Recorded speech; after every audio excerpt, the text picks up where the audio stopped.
नवी मुंबई उल्वे की 5,000 करोड़ के कथित लैंड घोटाले को लेकर अब राजनीतिक सरगर्मियां तेज हो गई हैं। आज एनसीपी शरद पवार गुट के विधायक रोहित पवार ने उल्वे के उस कथित लैंड पर उन्होंने दौरा किया और वहां पर तमाम कार्यकर्ताओं के साथ सरकार के खिलाफ हल्ला बोल किया। रोहित पवार से जब सवाल पूछा गया कि आखिर इस कथित लैंड घोटाले का मामला इतना सुर्खियों में क्यों आया, इसके अलावा भी नवी मुंबई सिडको से जुड़े तमाम ऐसे लैंड हैं, तमाम ऐसे भूखंड हैं जिनका घोटाला जो है वो दबा हुआ है। इसके जवाब में रोहित पवार ने कहा कि जितने भी लैंड घोटाले हैं वो उस मुद्दे को उठाएंगे, लेकिन फिलहाल यशवंत दिबलकर से जुड़ा हुआ ये 5,000 करोड़ का कथित लैंड घोटाला जो है वो सबसे बड़ा है।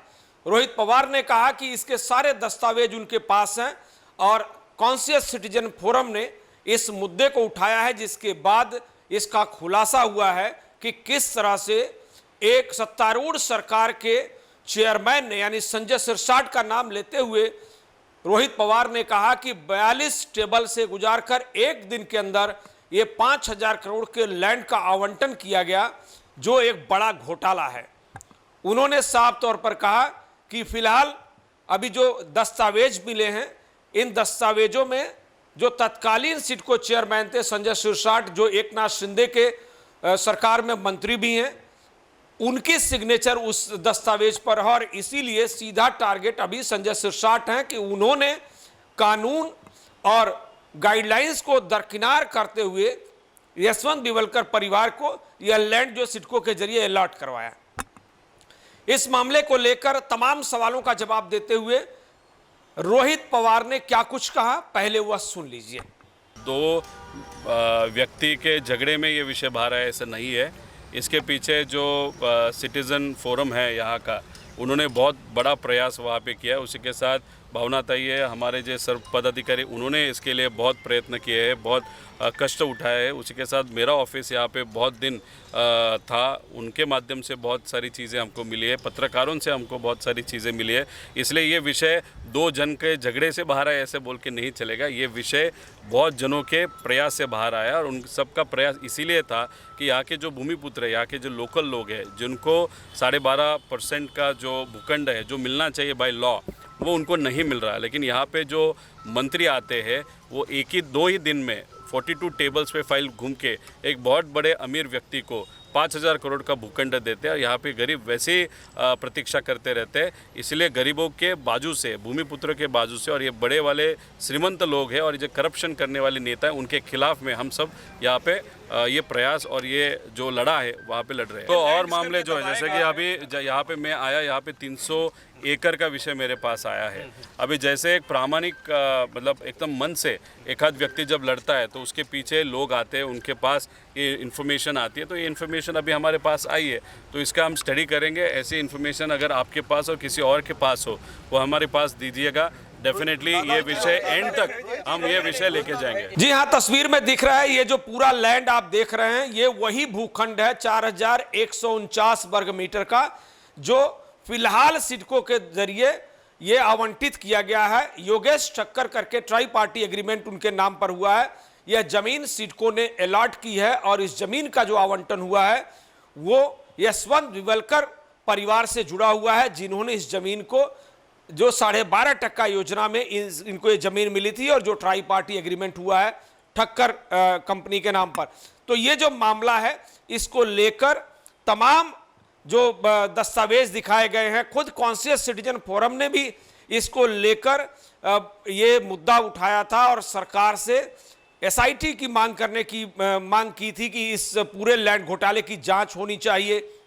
और कहा यह जा रहा है कि ये कुल जो लैंड है जो यशवंत दिबलकर परिवार से जुड़ा हुआ है, वो 61,000 जो मीटर का वो पूरा का पूरा लैंड है, जो अलग अलग हिस्से में है। और ये जो तस्वीर में आप देख रहे हैं, ये उल्वे सेक्टर 18 का 4,149 वर्ग मीटर का ये भूखंड है, जिसकी बाउंड्री भी आपको दिख रही है। ये सारा का सारा अब यहाँ पर कंस्ट्रक्शन की शुरुआत होने वाली थी और इसी बीच इस लैंड का मुद्दा उठा और ये बताया जा रहा है कि ये पूरा का पूरा सिडको के जरिए और तत्कालीन चेयरमैन संजय सिरसाट के जरिए जो है ये लैंड का आवंटन हुआ है, उनकी दस्तखत है और कानून को और नियमों को ताक पर रखकर यह लैंड घोटाला जो है किया गया। और इसीलिए कॉन्शियस सिटीजन फोरम ने भी इसके लिए स्पेशल एसआईटी की जांच की मांग की है, सीबीआई जांच की मांग की है। अलग अलग फोरम पर मुद्दा उठाते हुए उन्होंने कहा कि इस पूरे लैंड घोटाले की जांच होनी चाहिए। तो कॉन्शियस सिटीजन फोरम के जो अध्यक्ष हैं के कुमार, उन्होंने इस मुद्दे को लेकर और आज खासकर एनसीपी पवार गुट के विधायक रोहित पवार के इस दौरे और इस मोर्चे को लेकर क्या कुछ कहा, वह भी सुन लीजिए। पहले तो मैं रोहित दादा का बहुत बहुत धन्यवाद देना चाहता हूं कि हम जैसे एनजीओ सामाजिक कार्यकर्ता का जो अन्याय के विरुद्ध, भ्रष्टाचार के विरुद्ध में वो मुखर रूप से हम लोगों के सहयोग के लिए आए। इसके लिए नवी मुंबई के तरफ से और हमारी संस्था के तरफ से पहले तो रोहित दादा का बहुत बहुत हार्दिक अभिनंदन हम लोग करते हैं। ऐसे लोग को मिलने से हमारी ताकत ज़्यादा बढ़ती है और हम लोग भ्रष्टाचार के विरुद्ध खुलकर लड़ सकते हैं। इसमें बात ऐसी है कि आप सबों को मालूम होगा, ये प्रकरण बहुत पुराना हो गया। विवेलकर परिवार जो हजारों एकड़ ज़मीन का मालिक है और ये जो इनका इनाम मिला है ये विवादास्पद है। अगर मान लिया जाए, जैसे मेरा ये अनुमान है, जो हम लोगों को पेपर मिला है, 1 इंच ज़मीन भी इस विवेलकर फैमिली को नहीं दिया जा सकता है। अगर इसी तरह का होता रहा कि हर सीमांत लोगों को, इतने बड़े लैंडलॉर्ड लोगों को अगर ज़मीन देते जाए, जिसके पास 10,000 एकड़ 20,000 एकड़ ज़मीन हो, तो पूरे भारत की जनसंख्या बिना ज़मीन के हो जाएगी। सिर्फ 10% ज़मीन लोगों के पास ही ज़मीन रहेगी अगर इस तरह का हम लोग कायदा कानून लाते रहे और उसका समर्थन देते रहे।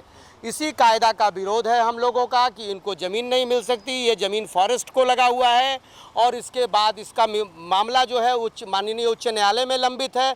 इन्होंने विवेलकर फैमिली की सेटिंग ऐसी है कि उच्च न्यायालय में लंबित मामला को भी इन लोगों ने फाटे पे मारा। मैं ऐसा लैंग्वेज यूज़ कर रहा हूँ ताकि लोगों को ये फील हो कि सुप्रीम कोर्ट में जो मैटर चल रहा है उसको भी इन्होंने सेटिसाइड कर दिया।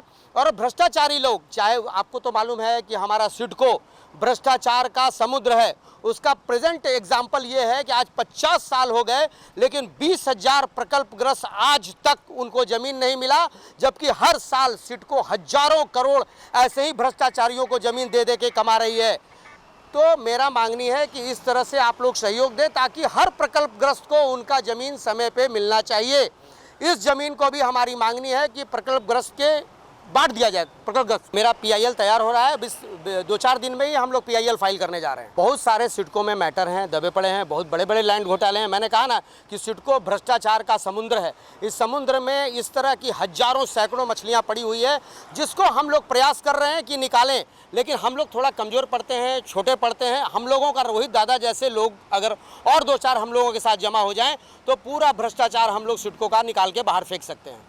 आपको बता दें कि नवी मुंबई में इस तरह के कई लैंड घोटाले जो है वो सामने आ चुके हैं और कई ऐसे मामले हैं जिसके बारे में ऐसा बताया जा रहा है कि अगर इसका खुलासा हुआ तो सैकड़ों ऐसे लैंड घोटाले जो है वो सामने आ सकते हैं जो सिडको ने और राज्य सरकार ने दबा कर रखा हुआ है। हालांकि इसका एक पहलू ये भी कहा जा रहा है कि इस लैंड घोटाले को लेकर कोई न कोई राजनीतिक एक तरह की साजिश भी चल रही है। जो संजय सिरसाट जो तत्कालीन चेयरमैन थे सिडको के, उनके कंधे पर बंदूक रखकर कुछ पॉलिटिकल लोग जो है इस मुद्दे को उठा रहे हैं। अब इसकी असली हकीकत क्या है ये तो जांच पड़ताल के बाद मालूम पड़ेगा, लेकिन एक बात तो तय है कि 5,000 करोड़ के इस कथित लैंड घोटाले को लेकर इस वक्त पूरे नवी मुंबई में और पूरे राज्य में राजनीतिक सरगर्मियां तेज हो गई। अब देखना होगा कि इसका मामला जो सुप्रीम कोर्ट में भी विचाराधीन है, जो हाई कोर्ट में विचाराधीन है, इसको लेकर कौन सा फैसला होता है। और जो असल बात यह है कि जो यशवंत विवेलकर इस जमीन के असली मालिक होने का दावा करते हैं, जिनके नाम पर सिडको ने अलॉटमेंट किया है, उनका भी कहना है कि ये जितने भी विरोध, जितने भी आरोप और लैंड घोटाले के जो कथित तौर पर मुद्दा उठाया जा रहा है, ये सब बकवास है, इसका कोई अर्थ नहीं है। और ऐसे में अब देखना होगा कि ये पूरा मामला कौन सा करवट लेता है। लेकिन इतना तो तय है कि इस कथित लैंड घोटाले ने महाराष्ट्र की राजनीति को एक बार फिर से गरमा दिया है। उंगली सीधे तौर पर नगर विकास मंत्री और आज के डिप्टी CM एकनाथ शिंदे की ओर है, क्योंकि उन्हीं के मंत्री और विधायक संजय सिरसाट के नाम पर ये उंगली उठाई जा रही है कि उनके दस्तखत से ही, उनके हस्ताक्षर से ही ये पूरा का पूरा लैंड जो आवंटित किया गया है और ये इस तरह से आनन फानन में किया गया है। लैंड एक्विजिशन एक्ट और जो लैंड सीलिंग एक्ट है उसका भी उल्लंघन किया गया है। जो गाइडलाइंस है हाई कोर्ट में, जो सिडको ने खुद अपने ही हलफनामे में कहा है कि इस जमीन का आवंटन नहीं हो सकता, उस हलफनामे के खिलाफ भी एक तरह की बात की जा रही है। पूरा मामला इस वक्त अब कानून की चौखट पर है और राजनीतिक एक तरह से दांवपेच के बीच जो है उलझा हुआ। अब देखना होगा कि दावा किसका सही है। कॉन्शियस सिटीजन फोरम का दावा सही है, एनसीपी विधायक रोहित पवार का दावा सही है, या इस जमीन के असली मालिक होने का दावा करने वाले यशवंत दिवलकर का दावा जो है सही है। सहयोगी रविचंद के साथ में सुधीर शर्मा, TV1 इंडिया, नई मुंबई। लेटेस्ट अपडेट्स और ताजा तरीन खबरों के लिए TV1 इंडिया लाइव को सब्सक्राइब कीजिए और नोटिफिकेशन पाने के लिए बेल आइकॉन को दबाना मत भूलिए।